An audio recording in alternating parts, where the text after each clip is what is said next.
But let's go ahead and just get right to it to Bray Wyatt, because this is easily the biggest news. I'm just I'm both shocked and not surprised at the same time. This company once released Samoa Joe, Braun Strowman, Aleister Black. So when Joe got released and Braun Strowman, Aleister Black, I flat out said, like, anything's possible now. Except for, of course, someone like Brock, except for someone like Roman Reigns. I really doubt that. But I did mean it quite literally when they literally took away Bray Wyatt. Bray Wyatt was gone for months. We hadn't seen him since that backstage promo. I think it was the night after WrestleMania. Talk about how he was going to come back stronger than ever. But unfortunately, he never did. And we hadn't seen him in months, and there were rumors that he might have been suffering from some mental health issues, mainly probably involving Brody Lee's passing, like he hasn't gone over that. There are some rumors about him on other things, but no one really knew for sure why Bray never showed up back on TV. There were even reports saying that WWE deliberately took Bray Wyatt off TV on purpose. I don't know whether that was they just didn't have anything for them, or maybe they had something planned, but they wanted to wait and build him up, maybe a new character or something. I had no idea. But this morning, he's no longer in WWE. He's gone. And I guess the main reason reports are going by is that it was due to budget cuts. Just want to remind everyone, they kept Nia Jackson, Jackson Reichner, but they got rid of Bray Wyatt. I just want everyone to understand that. They kept the rapist, or not a rapist, I apologize, no, that's Alberto Fucko. I meant racist.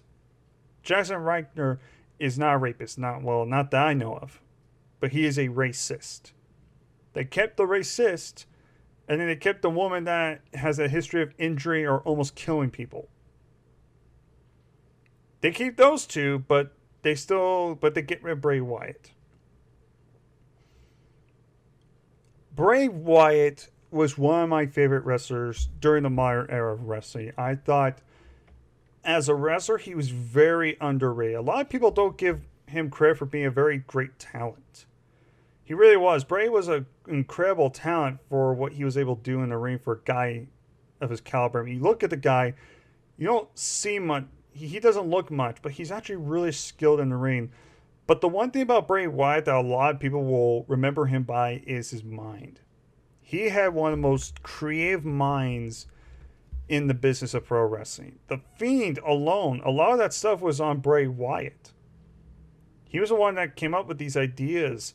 The Firefly Funhouse, the little video packages, the segments, the Fiend character, the music that he got Code Orange to do, the remix version for The Fiend. You know, the entrance, like I said, the mask, which Tony Schiavone, or not Tony Schiavone, god damn it. Oh god, Tom Savini, thank you.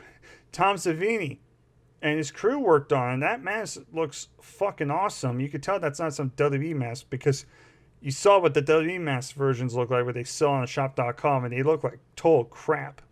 Like Domino's Pizza, which I'll get to on that little situation.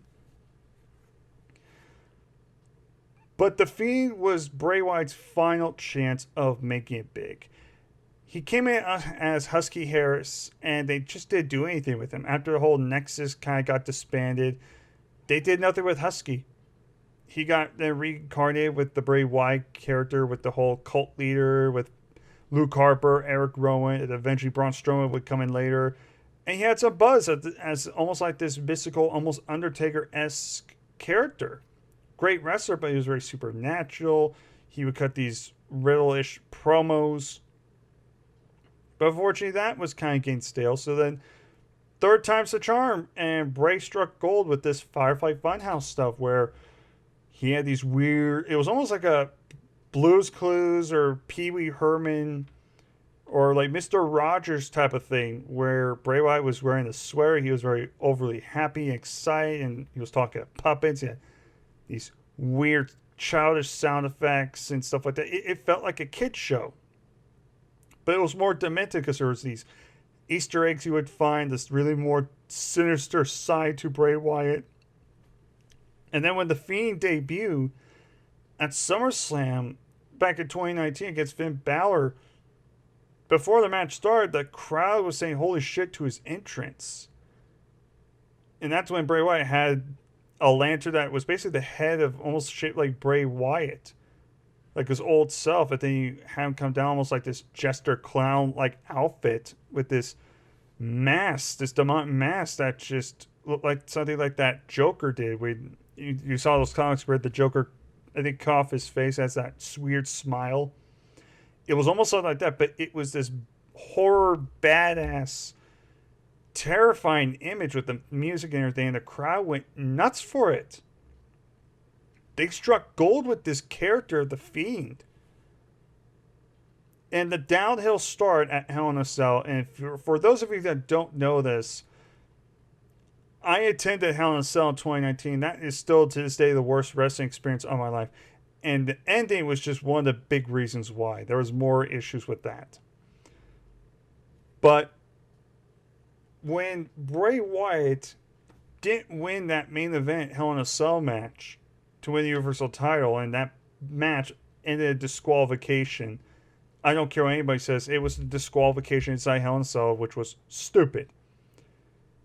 After that, Bray Wyatt was not the same. That was the time to strike when the iron was hot. And they put themselves in that predicament. They could have just done a regular singles match and done a DQ. If they did not want to give Bray the title, then just do a DQ in a regular match, but not bastardize the Hell in a Cell.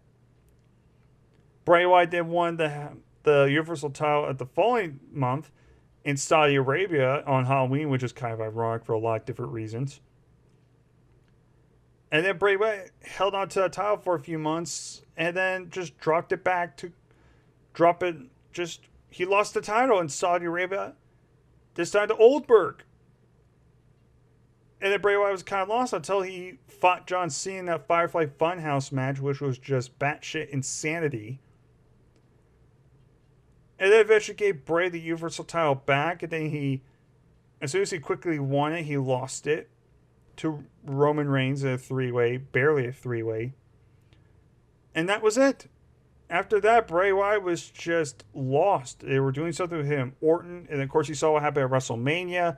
One RKO, and that was it.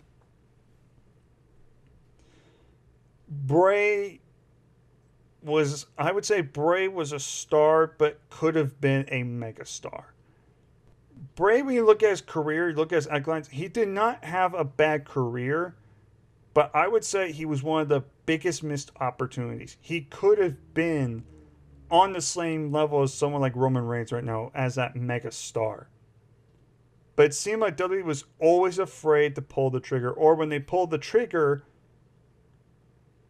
they would pull the trigger and they'd just be like, oh, no more firing shots, we're done. Or they fire the shot, they immediately catch the bullet before it hits target. Bray is somebody that, like I said, could have been something bigger, and WWE never gave him the respect. Bray had that awesome match at the Royal Rumble many years ago against Daniel Bryan. His strap match with Bryan at Royal Rumble a couple years ago was actually pretty damn good. Actually, it was 2020 Royal Rumble. He had a pretty damn good strap match with Bryan, but that match he had at the Royal Rumble 2014 with Bryan was awesome. That was one of the better matches ever. And of course, the Wyatt family versus the Shield, mainly their chamber match in 2014, that was a fantastic match. And of course, they have a series of matches after that. And Bray had a very good match with Undertaker at WrestleMania 31. He had some pretty decent matches with John Cena. So Bray had some great matches and classics under his belt, or at least some memorable ones. But people remember him for his promos, his creativity. And Bray could have been something a lot bigger.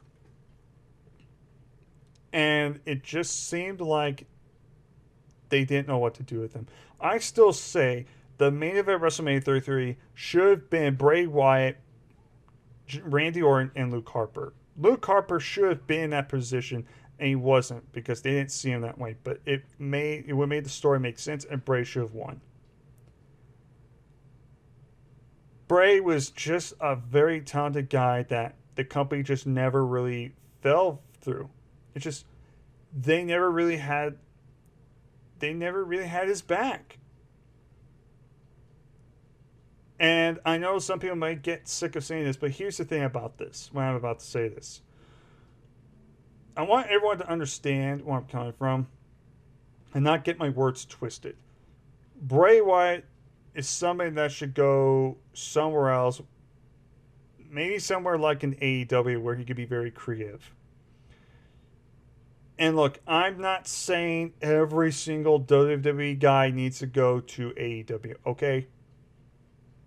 Because I get. But there are talents from WWE that deserve to get that big platform, that deserve to get treated better. Hey, Bray Wyatt could go to AEW, but he could go to New Japan. He might want to try an Impact. He could go NWA. There's so many things Bray can do. But I'm not saying, like, for example, like Akira Tozawa getting released and then say, oh, yeah, AEW needs to sign Akira Tozawa. I'm not saying that. Okay? Or if Steve Cutler comes in to AEW, I'm not saying that. But there are talent for WWE that deserve a platform to really express their talents. Guys like Andrade and Miro and Aleister Black. You know, those type of guys that have potential to be mega stars and be these big name stars, and were wasted. Bray Wyatt is probably one of the top on the list. I don't want, for example, Braun Strowman in AEW. I don't see someone like a Strowman in AEW. But Bray Wyatt, I think, could fit very well to that. And here's the thing. Bray Wyatt, he's a great wrestler, but like I said, he's very creative. He could come up with some of these gimmicks. He can even help out with some of the storylines and give some input on some of these guys on their characters, on their stories and their continuity, because Bray's really good at that. Remember the Firefly Final stuff, it all meant something. It wasn't just shit hitting the fan or throwing shit on the wall, see if it sticks. There was a reason behind all the stories and all the continuity and everything. There was a reason behind it. But Bray's gone now, and WWE got rid of him, and they're a pity company. It doesn't surprise me, but at the same time, it surprised me. When Bray Wyatt got released today, I was shocked, but then I thought about it, and I went, of course. I hate saying that, but people keep defending this company. This is not just about a bad television show. This is not about bad television. This is about a company that has something in people, and they just get rid of them because of name excuse here, because of budget cuts or whatever the bullshit reason is. It's sad and depressing, but that's what it is. It's unfortunate. But Bray will be okay. I hope he and his family are doing all right. And I hope whenever his contract expires, wherever he decides to go, he makes a name for himself and shows the world what he's truly capable of. Because the guy's still in his prime. The guy still got years on his career. And it would be a shame if he just wasted them. I would like to see him thrive somewhere else, wherever that may be. So I just want to say to Bray Wyatt, thank you for your services, and we will see you down the road. We hope you're doing well. We hope you're healthy. We hope your family's healthy. And we look forward to seeing you back very soon in that square circle, whenever that may be.